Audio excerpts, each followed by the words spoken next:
Life is a battlefield, and the greatest battles are not fought against other people. They're fought inside your own mind. Every day you are faced with chaos, with uncertainty, with things that refuse to bend to your will. And here lies the first brutal Stoic law. Control what you can, accept what you cannot. Most people waste their entire lives trying to control the uncontrollable. They scream at the traffic, curse the weather, rage at betrayal, obsess over other people as opinions, and break themselves against the walls of reality. And what do they get in return? Misery, weakness, anxiety. Because no matter how much you want the world to obey your will, it never will. The Stoics understood this. Epictetus said some things are up to us and some things are not. That single truth, if you live it, will rewire your mind and make you unbreakable. Think about it. How much of your suffering is self-inflicted? Not by what actually happens, but by your refusal to accept what is beyond your power. The storm comes, you complain. The person betrays you, you rage. The world doesn't give you what you want, you sulk. But all of that is wasted energy. Energy that could have been used to build yourself stronger, calmer, sharper. When you master this law, something changes inside you. You stop being tossed around like a ship in the storm, and you become the captain of your soul. And you ball pay. You realize, I cannot control the wind, but I can control how I set my sails. I cannot control the outcome, but I can control my effort. I cannot control the opinion of others, but I can control my own actions.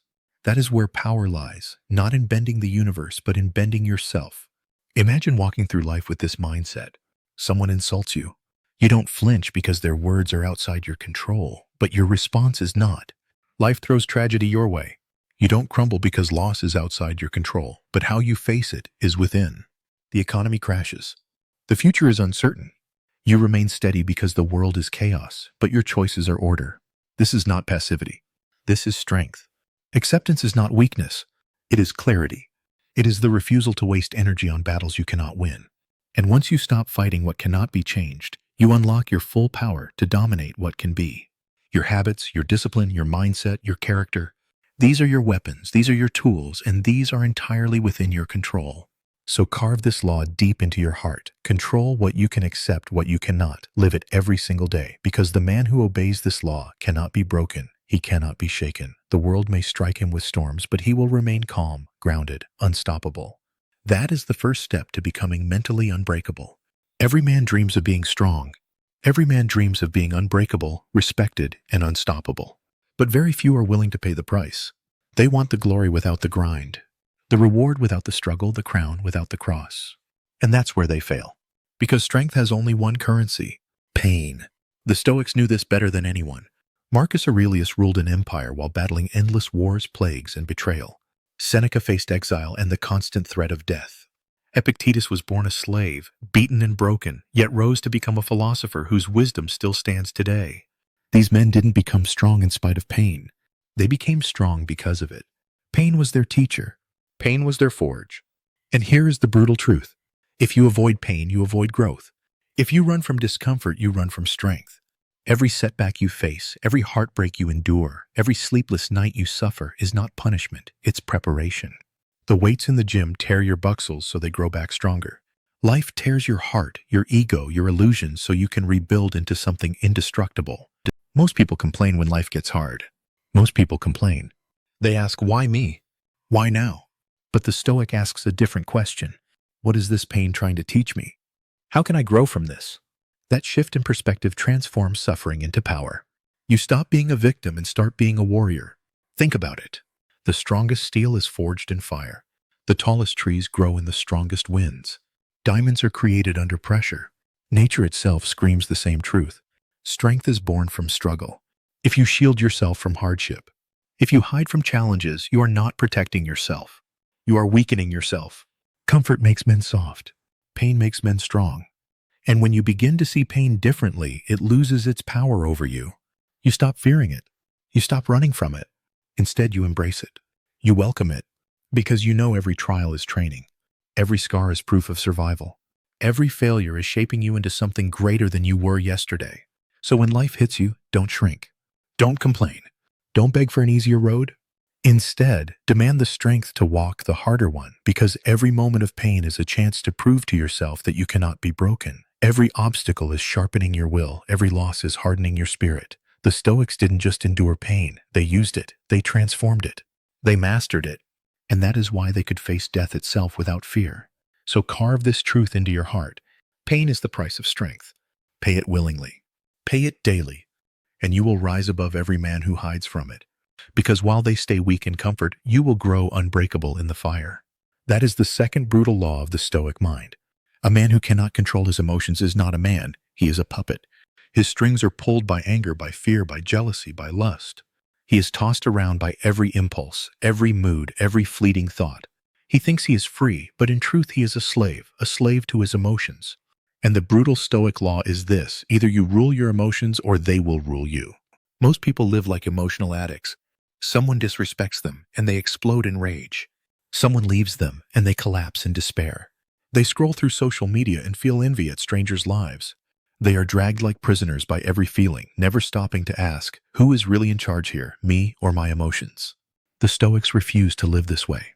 Epictetus said, "It's not what happens to you, but how you react to it that matters." That is the essence of Stoic strength. The world can insult you, betray you, hurt you, but it cannot control you unless you hand over your emotions like a slave handing over his chains. Understand this. Emotions are not your enemy. Anger, fear, sadness, even desire.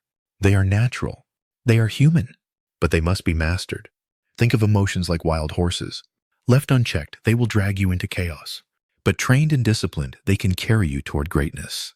When someone provokes you, you have two choices. Lash out like a child or respond like a king. When fear rises in your chest, you can run like a coward or stand firm like a warrior. When life disappoints you, you can drown in sorrow or use it as fuel to sharpen your will in every moment. The choice is yours to be the master or the slave. The man who rules his emotions cannot be broken. Insult don't reach him because his pride is not fragile. Fear doesn't paralyze him because he uses it as a guide. Desire doesn't corrupt him because he disciplines his appetite. He is calm in chaos, patient in adversity, unshakable in storms.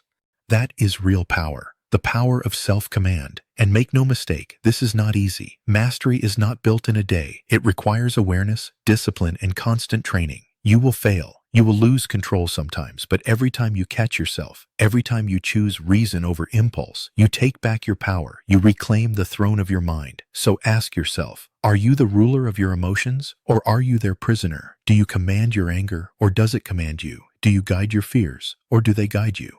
The answer to those questions will determine the strength of your character and the direction of your life.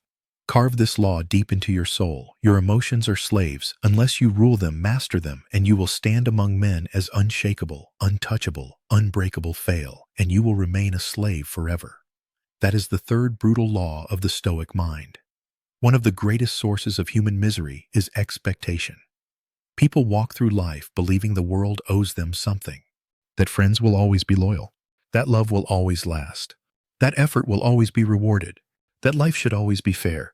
And when reality doesn't match these illusions, they collapse into anger, bitterness, and despair.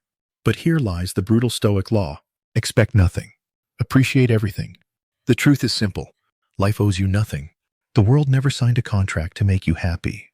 Nobody is obligated to treat you with kindness, to give you opportunities, to recognize your worth. The Stoics knew this. They understood that entitlement is a disease that rots the mind and weakens the spirit. And the cure is to release all expectation. When you expect nothing, you cannot be disappointed. When you stop demanding that the world bend to your will, you become untouchable. If someone betrays you, you expected nothing, so you remain steady. If your plans collapse, you expected nothing, so you adapt.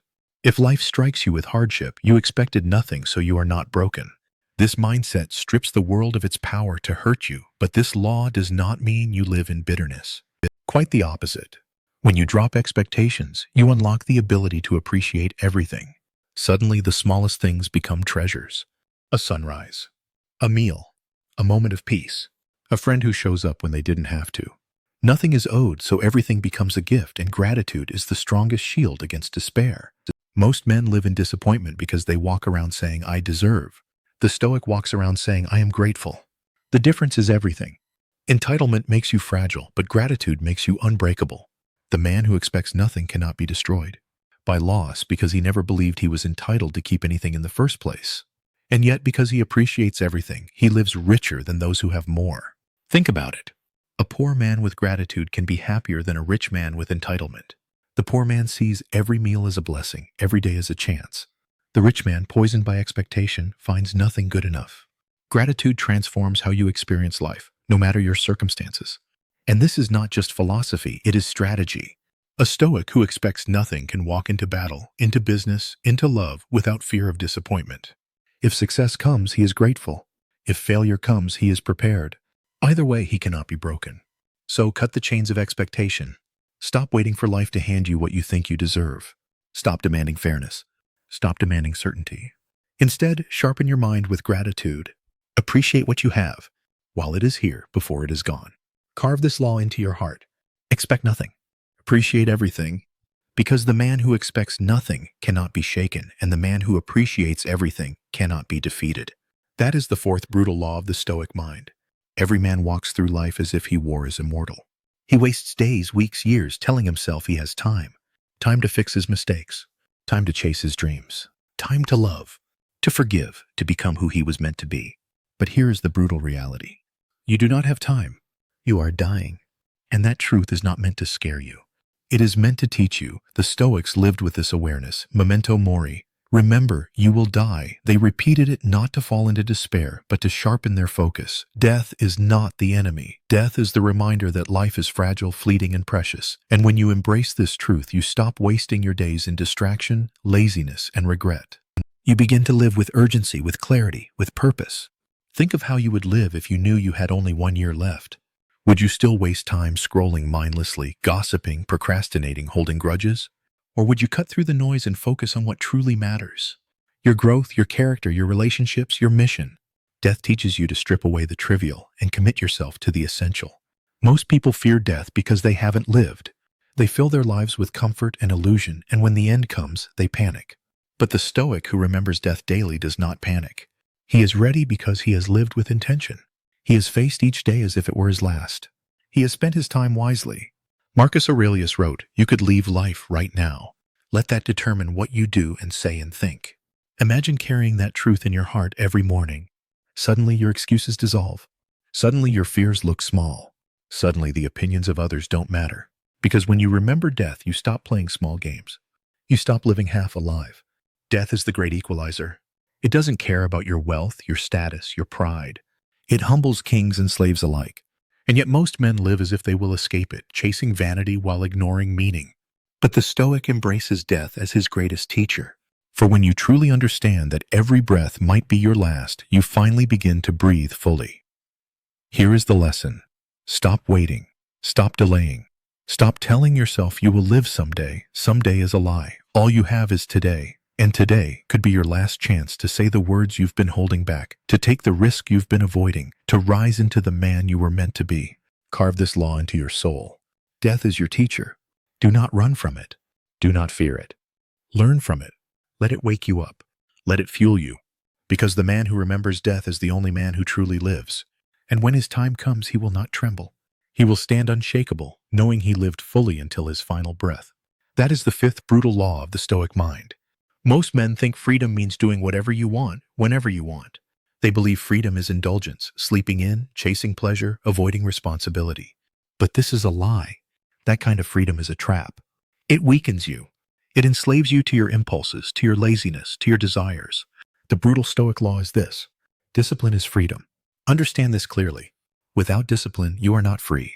You are chained. Chained to your cravings. Chained to your comfort. Chained to the easiest path, which always leads downhill. A man without discipline says, "I'll do it tomorrow."